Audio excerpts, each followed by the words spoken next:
36-годишниот кочанчанец Драган Давидковски, еден од повредените во кочанската дискотека Пулс, во којата кобна ноќ загубил и двајца пријатели, веќе една година се бори со лузните од пожарот.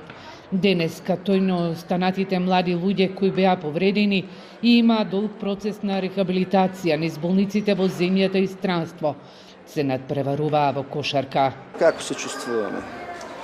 Животот продолжува натаму. Имаме уште некои повреди, се лекуваме.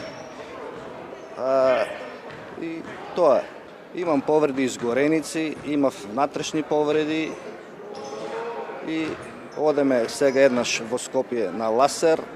Доваѓаат пулмолози овде редовно во Кочани, не прегледуваат во болницата. Имаме тешко ли е оправувањето пред се? Како оди? Па првите денови беше потешко, после не, сега за сега сме подобро. Животот мора да продолжи, вели Давидковски, кој денеска заедно со останатите повредени беа на спортските терени. Дел од нив на надпреварот во кошарка, дел возеа велосипеди. Во чест на 63 жртви и собираа пари за изградба на споменик во Кочани. Според директорката на Кочанската болница, денов е посветен на повредените, како и да покажат што постигнале во процесот на рехабилитација. Кошарката е тимски спорт, тие соработуваат и работат како еден тим. Многу од нив претходно се познаваа, во цел процес се зближија.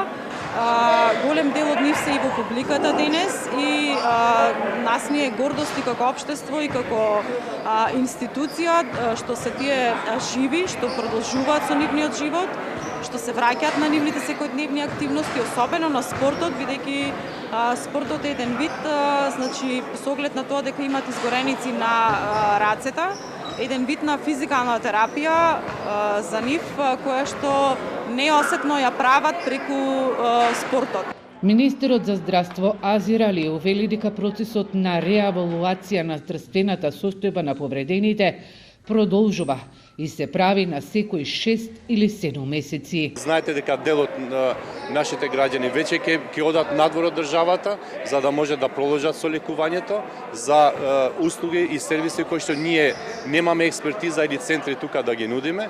За другите кои што ќе бидат дел од нашиот здравствен систем, цел протокол е направен и ќе бидат згрижени тука кај нас здравствено. И тоа не, знаете, повторпат се евалуира здравствената слика на тие граѓани, ќе продолжиме и понатаму. На последната реавалуација се јавија над 140 повредени, пошто здравствените власти одлучуваат како понатаму ќе продолжи нивната рехабилитација во делот на повредите и лузните кои ги имаат од пожарот во Кочански Пулс, а кој се случи на 16 март 2025 година.